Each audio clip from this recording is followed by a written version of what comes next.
नमस्कार सर, आपका हमारे चैनल पे बहुत-बहुत स्वागत है।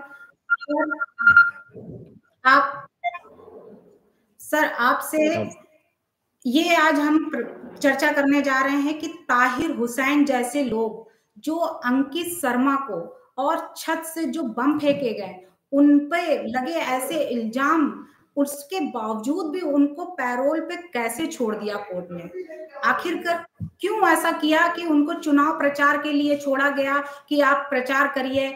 AIM के उम्मीदवार की तरफ से उनको प्रचार करने के लिए पैरोल पे छोड़ दिया गया। तो पैरोल क्या है? सबसे पहले सर आप ये बता दीजिए, क्योंकि बहुत से लोग ये पूछते हैं पैरोल है क्या और क्यों छोड़ा गया ताहिर हुसैन जैसे अपराधी को? देखिए, पेरोल को अगर आप समझने की कोशिश करेंगे तो सीधी सी बात है कि वो बेल नहीं है। आपकी तरफ वो म्यूट कर लीजिए, तो मुझे लगता है बहुत शोर आ रहा है। ये बेल नहीं है, ये बात दिमाग पर रखनी चाहिए। और पेरोल का मतलब होता है किसी पार्टिकुलर रीजन से, किसी किसी पार्टिकुलर कॉज से, किसी पार्टिकुलर सर्कमस्टांस में कुछ समय के लिए छोड़ देना। अब ये जो सर्कमस्टांस दिल्ली का है, वो ये है कि चुनाव का समय चल रहा है, तो ताहिर हुसैन को घर जाने की अनुमति नहीं है। ताहिर हुसैन को सुबह 6 बजे से लेकर और शाम के 6 बजे तक के लिए चुनाव प्रचार के लिए पेरोल पर छोड़ा गया है। चुनाव प्रचार पर पेरोल पर जाएँगे तो वो पुलिस कस्टडी में जाएगा और पुलिस उसके साथ होगी। वो केवल अपना प्रचार कर सकेगा और प्रचार करने के बाद वो शाम को अपनी बैरक में बंद हो जाएगा, जी। लेकिन रहेगा पुलिस कस्टडी में। इसको हम पेरोल कहते हैं। किसी की मृत्यु हो गई, उसके लिए अंतिम संस्कार के लिए छोड़ देना, या फिर कभी ऐसा होता है कि एग्जामिनेशन देने जा रहा है कोई व्यक्ति, एग्जाम के लिए उसको छोड़ देना। ये सब कैटेगरीज पेरोल के लिए आती हैं। बेल का मतलब होता है फ्रीडम के साथ कुछ कंडीशंस के साथ। पेरोल का मतलब होता है केवल एक पार्टिकुलर उद्देश्य से छोड़ देना। अब जहां तक सवाल आपका ये है कि आप ये कह रही हैं कि भाई अंकित शर्मा के मर्डर, मतलब एक आईबी ऑफिसर के मर्डर के चार्ज थे और उस आईबी ऑफिसर के शरीर पर 50 से ऊपर घाव थे, मतलब उसकी नृशंस हत्या की गई थी। ऐसी हत्याओं के प्रकरण बहुत कम मिलते हैं। और ताहिर हुसैन के छत पर, ताहिर हुसैन के घर पर पेट्रोल बम या बहुत सारे और वेपन्स मिले थे, पत्थर मिले थे, हथियार मिले थे। और ताहिर हुसैन का नाम सीधा-सीधा आया था, वो ऊपर से नाले में बॉडी फेंकते लोगों ने देखा है चांदबाग में, और वो इसलिए ताहिर हुसैन जेल में है। हमको सबको याद होगा कि ताहिर हुसैन के बेल के मामले में 2 जजेस की बेंच में पिछले दिनों गया था, जनवरी में ही गया था, और उनमें से एक जज ने जमानत देने की बात कही थी, दूसरे ने रिजेक्ट कर दी थी। अभी ये 3 नए जजेस की बेंच में गया, जिसमें पेरोल मांगा गया कि चुनाव के उद्देश्य से पेरोल दे दिया जाए। अब चुनाव के उद्देश्य से पेरोल की जहां तक आर्गुमेंट हुआ होगा, वो ये हुआ कि दुर्दांत अपराधी, देश के लिए जिसने अपराध किया, देश के अगेंस्ट में अपराध किया, शराब घोटाले के हर मामले के घोटाले जिस व्यक्ति पर हैं, उस व्यक्ति को अगर बेल मिल सकती है, तो ताहिर हुसैन के वकील ने कहा कि भाई ताहिर हुसैन को क्यों नहीं मिल सकती? वो भी चुनाव लड़ना चाहता है। पीछे जब जब इंतरिम बेल दी गई थी केजरीवाल को, तो केजरीवाल को इसी आधार पर दी गई थी कि वो एक पार्टी के मुखिया हैं, दिल्ली के मुख्यमंत्री हैं और उनको चुनाव लड़ने का अधिकार है, चुनाव लड़वाने का, अपनी पार्टी के लिए प्रचार करने का अधिकार है। जब उन्हें प्रचार करने का अपनी पार्टी के लिए अधिकार है, तो फिर ताहिर हुसैन ने जो जवाब दिया है, ताहिर हुसैन फील्ड में गया, आज ही गया, और आज जाते ही उसने सबसे पहले ये डिफेंड किया। उसने कहा मनीष सिसोदिया जो बड़े अपराधी हैं उनको छोड़ा जा सकता है। जी। उसने कहा जब अरविंद केजरीवाल को छोड़ा जा सकता है। उसने कहा जब इन सभी को छोड़ा जा सकता है जो बड़े-बड़े अपराधी हैं, जिन्होंने पूरी की पूरी दिल्ली बेंच खाई, तो मुझे क्यों नहीं छोड़ा जा सकता? इसलिए मैं भी चुनाव प्रचार के लिए छूट कर आया हूँ। तो बात यहाँ पर आती है कि पैरिटी बिठाना शुरू कर दिया। हालाँकि वो करप्शन के केस थे, हालाँकि वो भी बहुत गंभीर केस हैं, क्योंकि दिल्ली के लोगों का पैसा खाया है, दिल्ली के लोगों के साथ छल किया है, दिल्ली की 2 करोड़ जनता के साथ अपराध किया है। तो उन्होंने यही ताहिर बोला कि केजरीवाल जेल से आकर प्रचार कर सकते हैं, तो ताहिर क्यों नहीं कर सकता है? ये बात बोली। मतलब मैं वही कह रहा हूँ कि ताहिर हुसैन ने जो बात कही वो यही कह रहा अपने डिफेंड में, कह रहा कि भाई केजरीवाल कर सकते हैं। हालांकि अब ताहिर हुसैन केजरीवाल की पार्टी में नहीं है, ताहिर हुसैन के साथ केजरीवाल का नाम जुड़ा हुआ था। जिस समय ताहिर हुसैन ने अपराध किया वो आम आदमी पार्टी का काउंसलर था, लेकिन बाद में आम आदमी पार्टी ने निकाल दिया, तो वो तो पूछेगा ना सवाल। वो कहेगा कि भाई जब मनीष सिसोदिया को नहीं निकाला जा सकता, सत्येंद्र जैन को नहीं निकाला जा सकता, अरविंद केजरीवाल को खुद को नहीं निकाला जा सकता, तो मुझे क्यों निकाला गया जब मेरा अपराध सिद्ध नहीं हुआ? तो सवाल तो अरविंद केजरीवाल के ऊपर खड़े होते हैं, सवाल मनीष सिसोदिया के ऊपर भी खड़े होते हैं, सवाल आम आदमी पार्टी के निर्णय के ऊपर खड़े होते हैं। तो सवाल तो वो ठीक पूछ रहा है। अब अगर उसका जवाब कुछ होता तो अरविंद केजरीवाल को भी पार्टी से बाहर कर देना चाहिए, यही ग्राउंड था, और मनीष सिसोदिया को भी बाहर कर देना चाहिए, जो मुझे लगता है कि नहीं हुआ। इसलिए ताहिर हुसैन इस तरह के सवाल पूछ रहा है।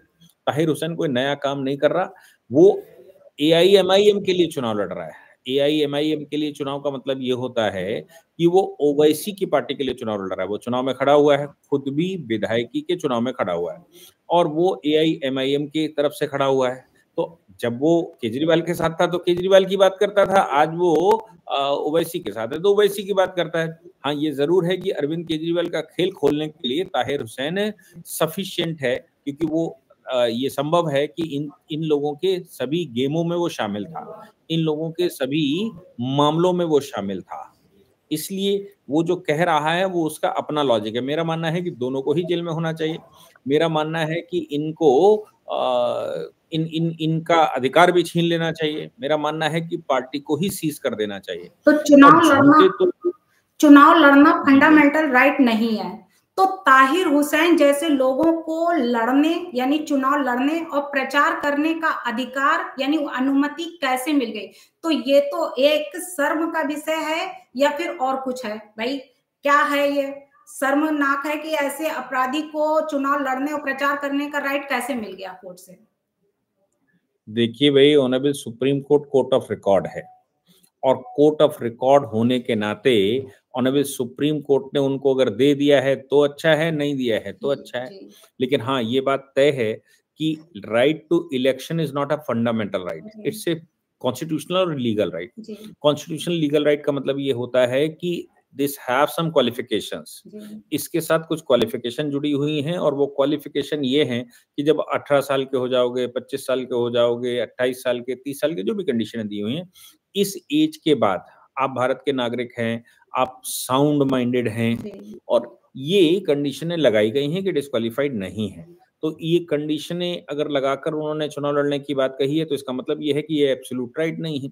एब्सोल्यूट राइट फंडामेंटल राइट तो होता है, लेकिन ये एब्सोल्यूट राइट नहीं है।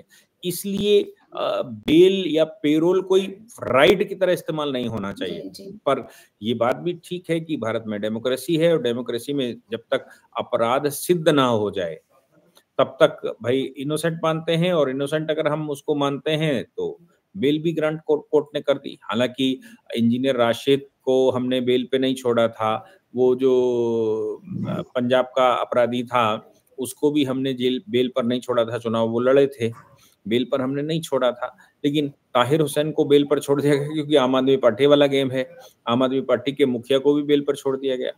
जी, जनता ब्रांड यानी जनता ब्रांड में फंस गई है, ये भी कह रहे हैं ताहिर हुसैन जी की जनता ब्रांड में फंस गई है, यानी बीजेपी वर्सेस आम आदमी पार्टी। तो अब किसको वोट देगी? ताहिर हुसैन ने खुद ये बयान किया।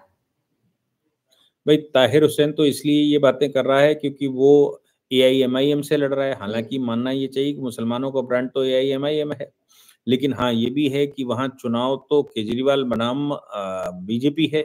तो ताहिर हुसैन अपना चुनाव लड़ रहा है, वो अपने चुनाव में बता रहा है कि भाई ये ब्रांड पर क्यों जा रहे हैं, मुझे देखो, मैं तुम्हारा मसीहा हूँ, मुसलमानों का मसीहा हूँ। अंकित शर्मा मार कर आया है, वो आईबी ऑफिसर को मार कर आया है, इतने बड़े दंगे करके आया है, तो वो कह रहा होगा कि भाई मैं भी तो हूँ, मुझे कंसीडर करो, मैं उन ब्रांडों के चक्कर में मत पड़ो, मुझे कंसीडर करो। हालांकि चुनाव के समय इस तरह की बातें होती हैं जैसी वो कर रहा है। जी। बात तो होनी चाहिए थी कि आतिशी की बेल, आतिशी के खिलाफ का केस, आतिशी तो इतना मानहानि पे बड़ी खुश है आज की कोर्ट ने उनको छोड़ दिया है, मानहानि का केस चला नहीं, केजरीवाल जी के ऊपर आम आदमी पार्टी बिल्कुल निर्दोष है।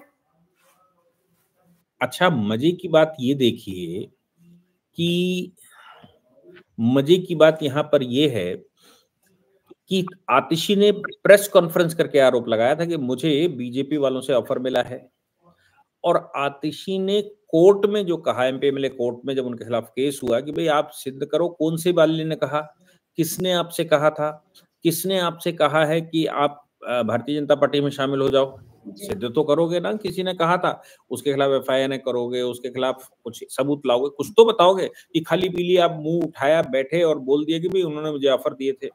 और हालांकि अरविंद केजरीवाल की पार्टी का पूरा यही खेल है कि वो उठते हैं, बैठते हैं, आरोप लगाते हैं। वो तो आरोप उन्होंने जमुना में जहर मिलाने का ही लगा दिया, तो वो आरोप तो कुछ भी लगाते घूमते हैं। आरोप लगाना उनकी पूरी पार्टी की फितरत है। लेकिन दुर्भाग्य ये है कि जब कोर्ट के सामने मामला गया, तो कोर्ट के सामने आतिशी कह रही ये बीजेपी की साजिश है हमें बदनाम करने की। अब बताइए, आरोप आतिशी ने लगाया कि बीजेपी वाले हमें बुला रहे हैं, मुझे ऑफर दे रहे हैं, और खुद ही कह रही हैं कि ये जो मुकदमा लगाया है ये बीजेपी का स्टंट है और ये फंसाना चाहती हैं। बीजेपी हमको फंसाना चाहती है और हमें हमें बोलने तक का अधिकार नहीं दे रही, मतलब हमारा फंडामेंटल राइट छीन रही है, बोलने का राइट छीन रही। तो सवाल ये पैदा है, तो झूठ बोलने का राइट तो होता है, लेकिन झूठ बोलने का राइट होता है क्या? हालांकि दुर्भाग्य ये है कि ऑनरेबल कोर्ट ने भी ये कहा कि भाई ये तो freedom of speech and expression है। झूठ बोलना, किसी के ऊपर आरोप लगाना, किसी के ऊपर अनर्गल आरोप लगाना, ये स्पीच एंड एक्सप्रेशन कैसे हो सकता है? ये तो गले से नहीं उतरता कि कोर्ट ने ये कह दिया कि भाई ये तो स्पीच एंड एक्सप्रेशन का पार्ट है, और आतिशी की ये बात स्वीकार कर ली कि बीजेपी वाले हमको मेरे freedom of speech and expression से रोक रहे हैं। आपने इतने गंभीर आरोप लगाए कि भारतीय जनता पार्टी के लोग उनको ऑफर दे रहे हैं और उनको आम आदमी पार्टी को तोड़ने के लिए कह रहे हैं, आम आदमी पार्टी से अलग करके बीजेपी में जाने के लिए कह रहे हैं। मुझे नहीं लगता कि आतिशी के पास इतना सब कुछ है, या उनके पास कोई मॉब है, या उनके पास कोई नंबर भी है जिसकी वजह से भारतीय जनता पार्टी या कोई भी पार्टी उनसे कहेगी कि आओ मेरी पार्टी में शामिल हो जाओ। उनके पास कुछ है तो है नहीं। उनको तो जिस पार्टी में जाएंगे वो ढोएगा। अरविंद केजरीवाल तो आतिशी मार लेने को ढो रहे हैं। आतिशी मार लेने के बाद अपना अपना क्या है बताइए। अब लेकिन आरोप लगाने की बात तो ठीक है, क्योंकि अरविंद केजरीवाल के को सपोर्ट करता है, ये सूट करता है कि भाई भारतीय जनता पार्टी के लोग करोड़ों करोड़ों रुपया देकर हमको बुला रहे हैं और छीन रहे हैं और पार्टी तोड़ लेना चाहते हैं। आतिशी उसमें फंस गई। मुझे लगता है कि अभी ये अगली कोर्ट में जाएगा मामला, हाई कोर्ट में जाएगा, और हाई कोर्ट में जाने के बाद ये दोबारा खुल कर आएगा। दोबारा इसलिए खुल कर आएगा क्योंकि बहुत गंभीर आरोप है कि भारतीय जनता पार्टी उनकी पार्टी तोड़ना चाहती है, पार्टी तोड़कर और आम आदमी पार्टी को खत्म करना चाहती है, और आतिशी के पास भी ऑफर आया। तो ऑफर आया है तो ये तो बताना पड़ेगा कि भाई ऑफर आया कि नहीं आया, सच तो बोलना पड़ेगा और सच का एविडेंस देना पड़ेगा। अदरवाइज अरविंद केजरीवाल के ऊपर जैसे इलेक्शन कमीशन ने पूछ लिया है कि कल शाम तक बताओ कि जहर है कहाँ जमुना में और कैसे डाला गया है, आपके पास है कोई एविडेंस तो बताओ।